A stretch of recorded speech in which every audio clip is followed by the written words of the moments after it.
Hyderabad city నడిబొడ్డున ఒక ఆలయం ఉంది. దాని గోడల వెనుక ఒక పెద్ద రహస్యం దాగుంది.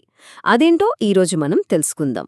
హైదరాబాద్ నగరాన్ని పైనుంచి చూస్తున్న ఈ తెల్లని పాలరాతి అద్భుతాన్ని చూడండి. ఇదే బిర్లా మందిర్. ఇది కేవలం ఒక గుడి మాత్రమే కాదు, అంతకు మించి ఒక ఆర్కిటెక్చరల్ మార్వెల్. అయితే ఈ ఆలయాన్ని ఇంత స్పెషల్గా మార్చేది దాని అందం మాత్రమే కాదు. అసలు విషయం దాని గోడల లోపల దాగి ఉంది. ఒక రహస్యం, ఒక కావాలని సృష్టించిన నిశ్శబ్దం. సరే, ఈ గుడి కథ తెలుసుకోవాలంటే మనం దాని పునాదుల్నించి మొదలుపెట్టాలి. ఎక్కడ కట్టారు దీన్ని? ఆకాశాన్ని తాకుతున్నట్టుండే ఒక చారిత్రక కొండమీద. ఈ కొండ పేరు నౌబత్ పహాడ్. దీనిక్కూడా ఓ చరిత్ర ఉంది. ఒకప్పుడు మొఘల్ చక్రవర్తుల కాలంలో వాళ్ల ప్రకటనలన్నీ ఇక్కడ్నుంచే సంగీత వాయిద్యాలతో ఊరంతా వినిపించేవట. అంటే ఒకప్పుడు శబ్దానికి కేంద్రంగా ఉన్న ప్రదేశమిది.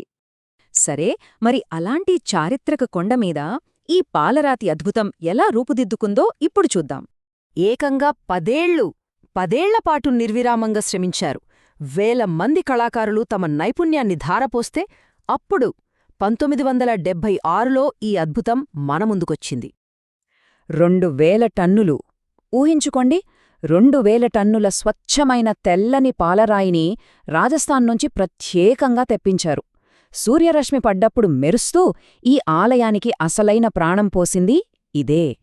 ఇక ఆకాశాన్ని తాకుతున్నట్టు కనిపిస్తున్న ఈ ధ్వజస్తంభం చూశారా? ఇది 42 అడుగుల ఎత్తు ఉంటుంది. పూర్తిగా ఇత్తడితో చేసింది. భక్తికి, శాంతికి ఒక సింబల్లాగా నిలబడి ఉంది. ఈ టెంపుల్ ఆర్కిటెక్చర్లో ఒక అద్భుతమైన మిక్స్ కనిపిస్తుంది. ఇది ఒక్క స్టైల్ కాదు.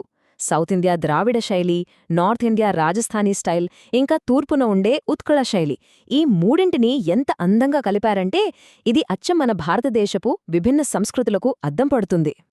ఆర్కిటెక్చర్ గురించి మాట్లాడుకున్నాం కదా, అది అద్భుతమే. కాని బిర్లా మందిర్ అసలు ప్రత్యేకత, దాని ఆత్మ ఆ నిశ్శబ్దంలోనే ఉంది. మనం సాధారణంగా ఏ గుడికి వెళ్ళినా సరే లోపలికి అడుగు పెట్టగానే ఏం వినిపిస్తుంది? టంగ్ టంగ్ అని గంటల శబ్దం కదా. ఆ శబ్దం మన ప్రార్థనలో ఒక భాగం. కాని ఇక్కడ ఆ గంటలు మోగవు. పూర్తి నిశ్శబ్దం. ఈ సైలెన్స్ అనుకోకుండా వచ్చింది కాదు, ఇది కావాలని డిజైన్ చేసింది. ఎందుకంటే స్వామి రంగనాథానందగారు అలా కోరుకున్నారు. ధ్యానం చేసుకోటానికి ప్రశాంతమైన వాతావరణముండాలి అని ఆయన ఉద్దేశం. అందుకే ఈ ఆలయంలో గంటలు పెట్టలేదు. బయట ప్రపంచంలో ఉండే హడావిడి శబ్దాల నుంచి దూరంగా మనసుకి శాంతిని వెతుక్కోటానికి ఇదొక పర్ఫెక్ట్ ప్లేస్. మరింత ప్రశాంతమైన నిశ్శబ్ద వాతావరణంలో ఏ దేవుళ్లు కొలువయ్యున్నారో చూద్దామా? ఈ ఆలయం ఒక పవర్ఫుల్ స్పిరిచువల్ సెంటర్ కూడా. ఇక్కడ మెయిన్ గర్భగుడిలో ఏకంగా 11 అడుగుల ఎత్తైన వెంకటేశ్వర స్వామి విగ్రహం ఉంటుంది. గంభీరంగా ఆ విగ్రహం పైన అందంగా చెక్కిన ఒక కమలమాకారం అచ్చం దేవుడికి గొడుగు పడుతున్నట్టుగా ఉంటుంది. చూడ్డానికి చాలా అద్భుతంగా ఉంటుంది. వెంకటేశ్వర స్వామి ఒక్కరే కాదు, ఇక్కడ పద్మావతి అమ్మవారికి, ఆండాళ్ తల్లికి, ఇంకా శివుడు, శక్తి, గణేశుడు, హనుమంతుడు, ఇలా చాలామంది దేవతలకు వేరే వేరే గుడులున్నాయి. ఇది మన హిందూ ధర్మంలోని వైవిధ్యాన్ని, అందరినీ కలుపుకుపోయే తత్వాన్ని చూపిస్తుంది. ఇంకో ఆసక్తికరమైన విషయమేంటంటే ఈ ఆలయం గోడలమీద గొప్ప గొప్ప మహనీయుల బోధనలు, ఇంకా గురుబాణీ కూడా చెక్కబడి ఉంటాయి. అంటే ఇది కేవలం పూజలు చేసే చోటు మాత్రమే కాదు, అందరికీ జ్ఞానాన్ని, స్ఫూర్తిని ఇచ్చే ఒక కేంద్రమన్నమాట. సరే, ఇంత చెప్పాక ఈ అద్భుతమైన ప్రశాంతతను స్వయంగా అనుభవించాలని అనిపిస్తోంది కదా.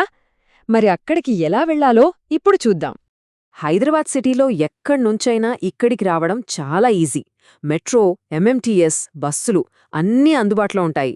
పబ్లిక్ ట్రాన్స్పోర్ట్లో చాలా సౌకర్యవంతంగా వచ్చేయొచ్చు. ఒకవేళ సొంత వాహనంలో వస్తున్నట్లయితే ఒక చిన్న టిప్. టెంపుల్ చాలా ఫేమస్ కదా, సో పార్కింగ్ దొరకడం కొంచెం కష్టం. బెస్ట్ ఏంటంటే కొండ కింద అసెంబ్లీ దగ్గర పార్క్ చేసి అక్కడ్నుంచి ఓ 2 నిమిషాలు నడిస్తే చాలు, హాయిగా పైకి చేరుకోవచ్చు. మనం బ్రతికే ఈ ప్రపంచం మొత్తం శబ్దాలతో నిండిపోయింది. ఫోన్లు, ట్రాఫిక్, హడావిడి, ఈ గందరగోళం మధ్యలో ఇలాంటి ఒక పవిత్రమైన, నిశ్శబ్దమైన ప్రదేశం విలువేంటి? బిర్లా మందిర్ మనల్ని ఇదే ప్రశ్న అడుగుతోంది. మనందరికీ మన లోపలి ప్రశాంతతను వెతుక్కోడానికి ఇలాంటి ఒక చోటు అవసరమని గుర్తుచేస్తోంది.